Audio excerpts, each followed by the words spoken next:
Hi everybody, this is Cloudcast Review with Genesis Mining Day 858. And today I want to hit a topic that I don't see discussed quite often, and that is the lifespan of a contract. I see oftentimes Bitcoin contracts are referred to as lifetime. They haven't been lifetime in years. They're open-ended, which is really the same kind of concept that even the 2-year contracts give out, and that is as long as they are profitable. Even 2-year contracts in Ethereum or Litecoin do have stipulations that they can close based on the fact that a coin price or a potential contract may not be profitable anymore. So are all Genesis contracts that are 2 years really 2 years? Well, no. But maybe. So what I'm saying here is don't expect to have a full 2-year term of any given contract if it states such. At the best actual option, giving all factors aside, if it is still profitable for Genesis Mining, you will get your payout. Now, back in February 2015, when I bought my first contract, I think it was it was 2 terahash. And at the time, a 2 terahash contract cost me around $500. And that was able to produce, if I remember correctly, around it was like about $6 or $7 a day. So it was a lot more profitable. But after about 14 months of the lifetime contract, that 2 terahash contract itself was not powerful enough to support the cost that it does take to power, cool, and maintain those systems. Even though there is a maintenance cost, there is still cost and factor involved in this if you look at the end user contract. So don't expect it. Now, some other things that can also kill your contract that you should be aware of. This is just being aware of the risk so you can mitigate that and maybe go into more Bitcoin or X11 when it comes back. That's Dash, by the way. The big thing that Ethereum is facing or going to face, and it's really exciting for the future of Ethereum, and that's going to proof of stake.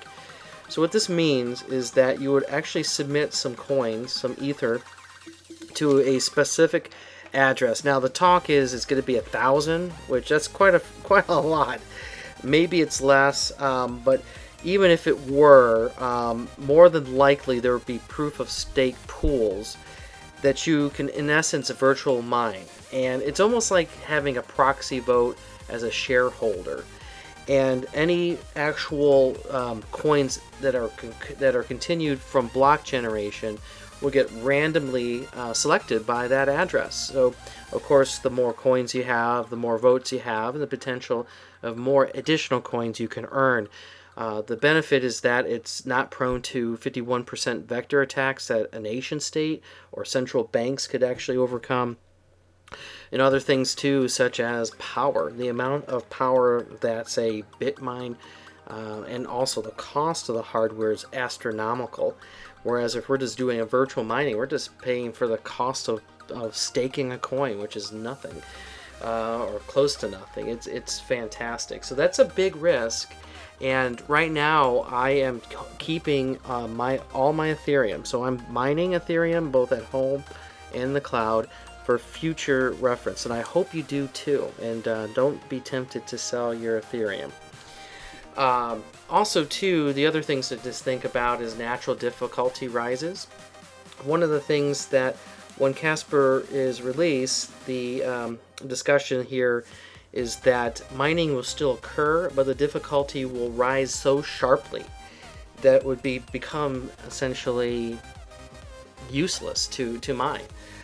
So let's take a look at that, what that might actually look like. So before the video, I did bring up some of the difficulty charts. I started mining Ethereum back last year, and at the time Ethereum was about $6, $7 per ether. And so, you know, I was making like $1 or $2 a day. Now it's between 17 to 25 a day on my single miner that I have. That's outstanding that of the cloud mining. But here we can see that back in that day, we were under 150 trillion in the difficulty rate.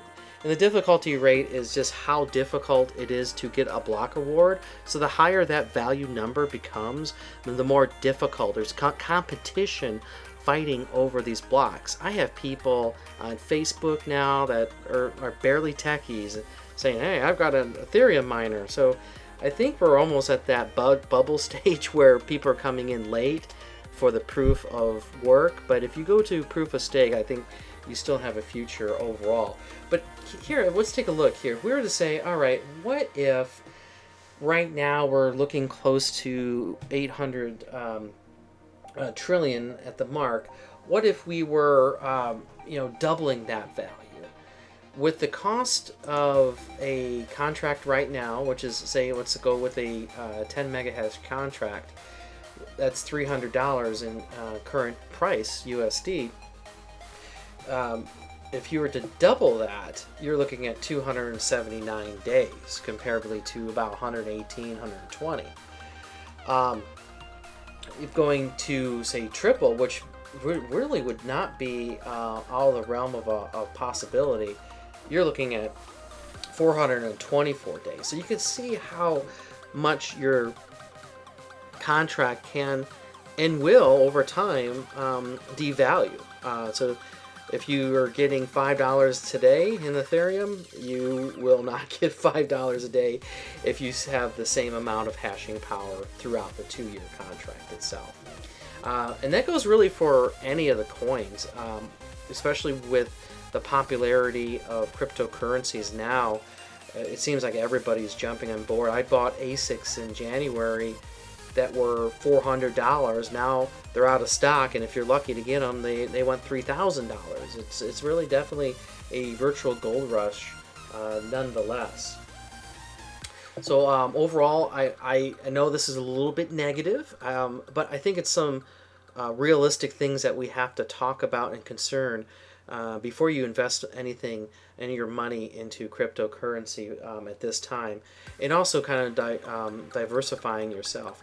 And in fact, I'm going to be shifting more into Bitcoin right now with my contracts, mainly because I am so overweight in Ethereum, and I'm happy with the payouts that I am getting right now.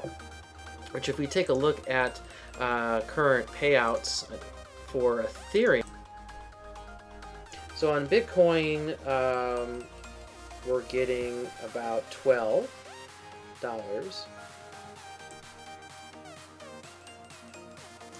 And then for Dash, we're getting about $20 each day.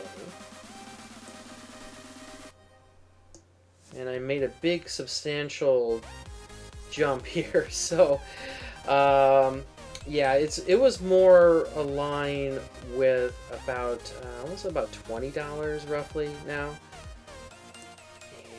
And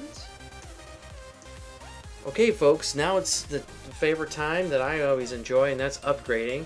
As you can see, I was mentioning that I am pretty light with Bitcoin, and one of our subscribers did make a upgrade of 10 mega hash, and that was Deepak. And thank you so much, Deepak, for doing that. That was really appreciated. So this is Deepak right here. I'm going to go and grab your code there for you so you can see live. And Deepak, if you don't have any Bitcoin, we're going to get you some here. So we're going to do some upgrade. Now, 10 mega hash is $300 worth, so we're going to do that same equivalency. And we're going to go, and it's going to be 2 terahash. Let's adjust that. There we go. All right. Definitely not credit card. A little too pricey there. There we go. We're going to do some Dash action today. We'll hit continue. Okay, now we're going to go and put your code in there, Deepak, and validate. There we go. All right, we got to put 1.57, 587. I should read. We're going to go ahead and agree on the terms. Okay, so now with Dash, we need to make sure that we go and go to orders, click to payment. Now that I copied, we're going to go ahead and pop it in there.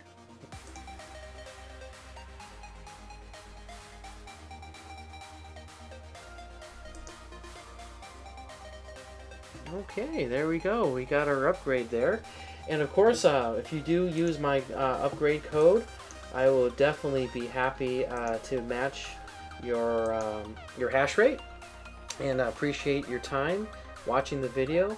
And hope that was helpful to have a full understanding of the time decay of a contract and the time decay of your fixed terahash or mega hash or hash rate rates overall. And thanks so much. Please like and subscribe and leave any comments that you might like to see in a future episode. Have a great day. See ya.